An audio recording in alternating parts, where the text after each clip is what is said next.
Hello students, so far we have studied about reflection of light, an important light phenomena, and we have seen that how the reflection of light by concave and convex mirror it takes place and how the image is formed in the respective mirrors. Now we will see another important phenomena of light, that is refraction of light. अब दूसरे phenomena को देखेंगे light के, जो कि है refraction of light. इसको समझने से पहले हम एक बार और रिफ्लेक्शन ऑफ लाइट को देखें ताकि हम रिफ्लेक्शन ऑफ लाइट को कंपेयर कर सकें रिफ्रैक्शन ऑफ लाइट से। जैसा कि हमने पहले देखा था रिफ्लेक्शन ऑफ लाइट में कि मान लीजिए लाइट रे एयर में है और एयर से ट्रैवल करते हुए किसी एक ओपेक सरफेस पे फॉल होती है, तो जब वो फॉल होती है तो उसके बाद वो क्या होती है, रिफ्लेक्ट बैक हो जाती है उसी मीडियम में, यानी कि एयर से आई और वापस एयर में ही उसी मीडियम में ही वापस लौट गई। तो इस प्रोसेस को, इस फेनोमेना को हम कहते हैं रिफ्लेक्शन ऑफ लाइट। अब रिफ्रैक्शन ऑफ लाइट क्या होता है उसको समझने के लिए हम एज्यूम करेंगे कि सपोज़ एक लाइट रे है जो कि इस तरह से ट्रैवल कर रही है एयर मीडियम में, ये एयर मीडियम है उसमें ट्रैवल कर रही है। अब अगर इसके पाथ में कोई और दूसरा मीडियम ना रखा जाए तो ये स्ट्रेट ही ट्रैवल करे, लेकिन सपोज़ अगर हम इसके पाथ में एक दूसरा मीडियम रख देते हैं, एक ट्रांसपेरेंट सब्सटेंस रख देते हैं, मटेरियल रख देते हैं जो कि है ग्लास। तो ग्लास क्या है, एक दूसरा मीडियम है, ये दूसरा मीडियम है, एयर एक दूसरा मीडियम है, ग्लास एक दूसरा मीडियम है। और क्योंकि ग्लास क्या है, ट्रांसपेरेंट ऑब्जेक्ट है, तो ये लाइट को क्या करेगा, अपने से पास होने देगा, है ना। तो लाइट को ये पास तो होने देगा, लेकिन लाइट कैसे पास होगी, इस केस में लाइट स्ट्रेट ना पास होके, ऐसे जाना था लाइट को, स्ट्रेट ना पास होके क्या हो जाएगी, बेंड हो जाएगी, मुड़ जाएगी, इस तरह से बेंड हो जाएगी। तो जब लाइट किसी भी दो मीडियम के सरफेस से जाके स्ट्राइक करती है तो क्या होती है, वो अपने पाथ को चेंज कर देती है और इस तरह से बेंड हो जाती है। तो हम इसे कहते हैं रिफ्रैक्शन ऑफ लाइट। तो रिफ्रैक्शन ऑफ लाइट को हम कैसे डिफाइन कर सकते हैं, refraction of light it is the bending of light, bending of light when it falls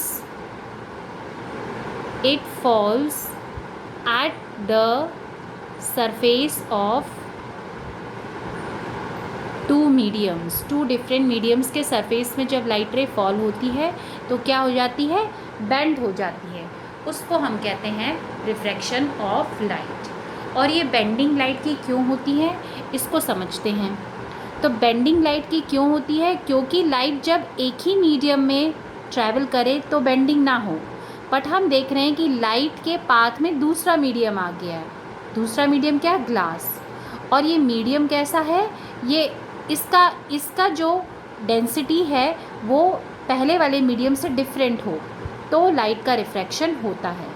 हमें मालूम है कि एयर के मॉलिक्यूल्स थोड़े सेपरेट होते हैं, एक दूसरे से अलग होते हैं, वहीं ग्लास के मॉलिक्यूल्स एंड एटम्स क्या होते हैं, एक दूसरे के बहुत ज़्यादा क्लोज होते हैं, क्योंकि ये सॉलिड है, ये क्लोज होते हैं। तो हम ग्लास को क्या मान सकते हैं, ग्लास हमारा क्या होता है, ऑप्टिकली डेंसर मीडियम होता है, डेंसर मीडियम।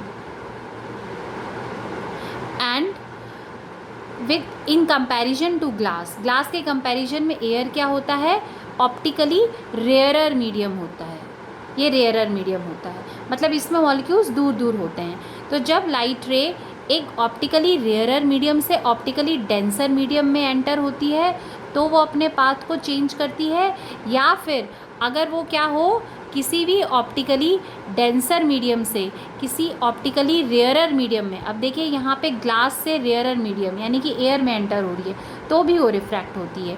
जाना था इस पाथ को, लाइट को इस तरह से, लेकिन चली गई क्यों, क्या वो ऐसे, ठीक है ना। तो यानी कि उसका पाथ चेंज हो गया।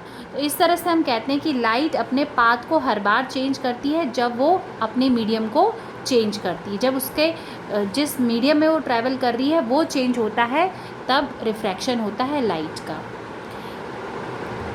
ना जिस तरह से हमने रूल्स देखे थे रिफ्लेक्शन के, लाइट के, उसी तरह रिफ्रैक्शन के भी कुछ रूल्स होते हैं, उनको हम वन बाय वन देखेंगे।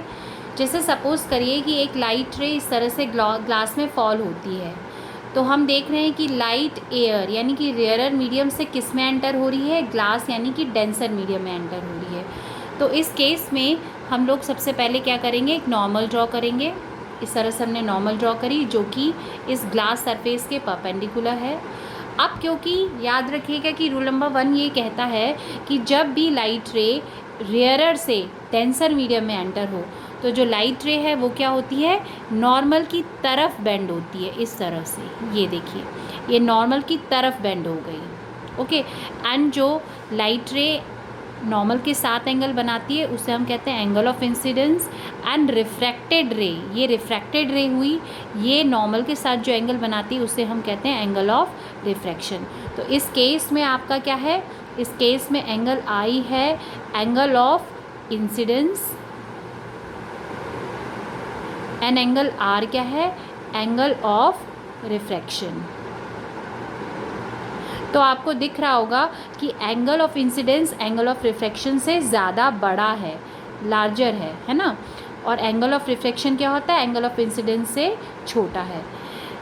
नाउ सेकेंड रूल हमारा क्या बोलता है, सेकेंड रूल ये बोलता है कि अगर मान लीजिए लाइट रे ऑलरेडी इससे यानी कि ग्लास से इस तरह से ट्रैवल कर रही है, यानी कि डेंसर मीडियम में है लाइट रे, और फिर वो उसके बाद रेयरर मीडियम में एंटर होती है, तो वो किस तरफ जाएगी।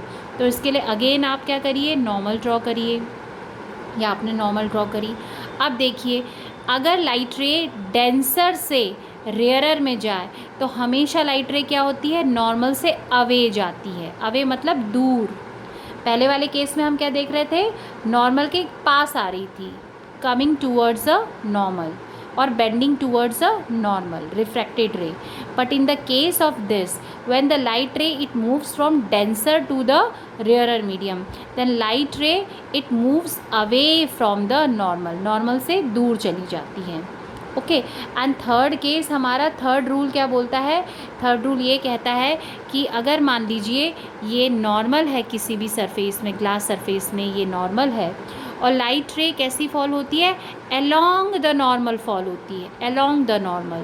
तो इसमें हमें दिख रहा है कि एंगल ऑफ इंसिडेंस क्या है, ज़ीरो है। तो इसमें जब लाइट रे पास होगी ग्लास से तो एंगल ऑफ रिफ्रैक्शन भी क्या हो जाएगा, ज़ीरो हो जाएगा, और बिल्कुल भी रिफ्रैक्शन नहीं होगा, यानी एंगल रिफ्रैक्शन होगा ही नहीं, एंगल ऑफ रिफ्रैक्शन ज़ीरो होगा।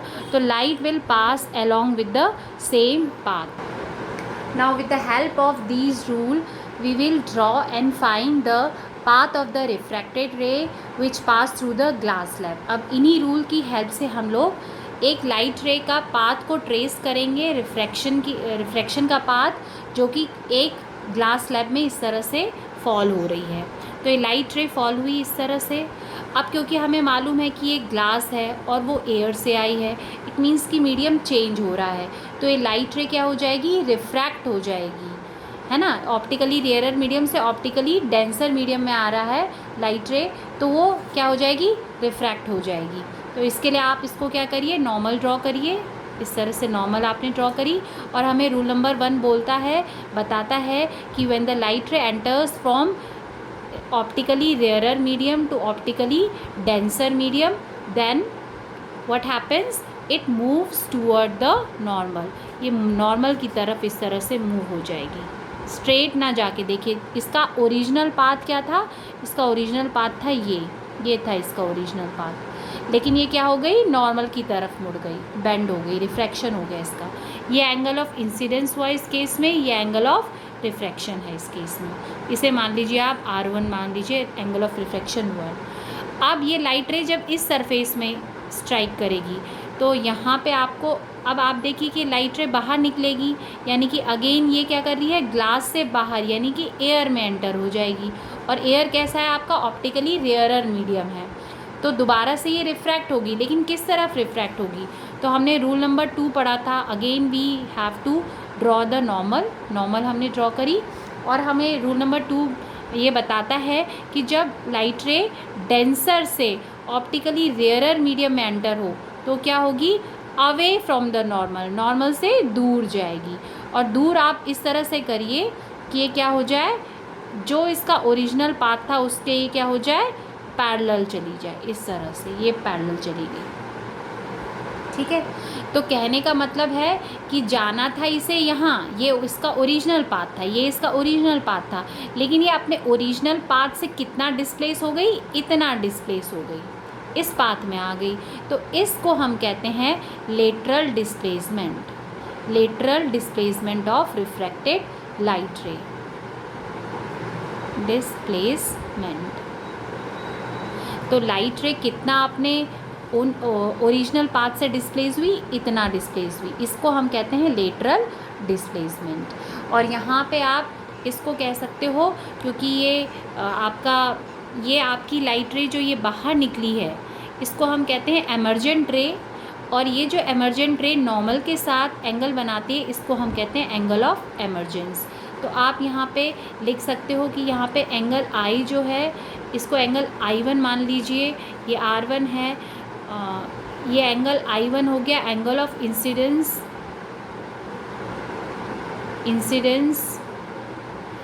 एंगल R1 जो है आपका वो एंगल ऑफ रिफ्रैक्शन हो गया। R1 चाहे लीजिए चाहे RE सिंपल लीजिए, एंगल R है आपका एंगल ऑफ रिफ्रैक्शन। ये एंगल I2 आप मान लीजिए, ये एंगल ऑफ इंसिडेंट 2 नाम दे दीजिए इसका, एंगल I2 है वो angle of incident in case 2 when it is falling on the inner surface of the glass, and जो E है ये हो गया आपका एंगल ऑफ एमर्जेंस, और जो ये है वो है आपका लेटरल डिस्प्लेसमेंट।